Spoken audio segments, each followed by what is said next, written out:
HMDA, DTCP, GP layout, ఈ మూడింటి మధ్య డిఫరెన్స్ ఏంటి? హెచ్ఎండి అంటే హైదరాబాద్ మెట్రోపాలిటన్ అండి. అది మనకి సిటీ లిమిట్స్, అంటే ఫస్ట్ మనం జిహెచ్ఎంసీ లిమిట్స్ లో ఉండేవాళ్ళం. దాన్ని మనం సిటీ ఎక్స్పాన్షన్ ఎప్పుడైతే అనుకున్నామో మీరు అన్నట్టు ఓఆర్ఆర్ తో స్టార్ట్ అయ్యింది. అప్పుడు హెచ్ఎండి అనేది డిపార్ట్మెంట్ వచ్చింది. సో హెచ్ఎండిఏ కి కూడా కొన్ని లిమిట్స్ ఉన్నాయి, ఇంత కిలోమీటర్స్ అనేసి. ఆ కిలోమీటర్స్ దాటి కూడా జనాలు కొనాలనుకున్నారు. హెచ్ఎండిఏ లిమిట్స్ లో కొనాలి అంటే 20,000 30,000 గజం అవుతుంది. అబ్బా నాకు ఇంకా కొంచెం దూరం వెళ్ళి కొనుక్కోవాలి, ఎందుకంటే నా బడ్జెట్ 15 lakhs అనుకోండి.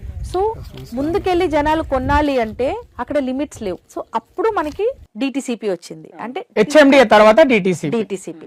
డిటిసిపి అంటే డిస్ట్రిక్ట్ బేస్, హెచ్ఎండి అంటే హైదరాబాద్ మెట్రోపాలిటన్, అంటే ఈక్వల్ టు మున్సిపాలిటీ. ఓకే, దాని తర్వాత డిటిసిపి అనే ఒక డిపార్ట్మెంట్ ని వేశారు. అంటే ఇప్పుడు ఈ డిపార్ట్మెంట్స్ ఎందుకు వేశారు అంటే దీనికి ముందు మనకి GP layouts and Panchayat layouts మాత్రమే ఉండే. అవి లీగల్ కావు. అవి లీగల్ ఎందుకు కావు అంటే దాంట్లోకి రోడ్లు ఉండవు. ఇప్పుడు నాకు ఒక ఎకరా ల్యాండ్ ఉంది, నేను దాన్ని అమ్మేశాను, నలుగురికి అమ్మాను. ఇప్పుడు నలుగురు రోడ్ ఎట్లా వేయాలంటే కొనుక్కున్న వాళ్ళు మీరు వేసుకోండి, అంతే ఉండే. ఇక్కడైతే వీళ్ళే వేసిస్తారు.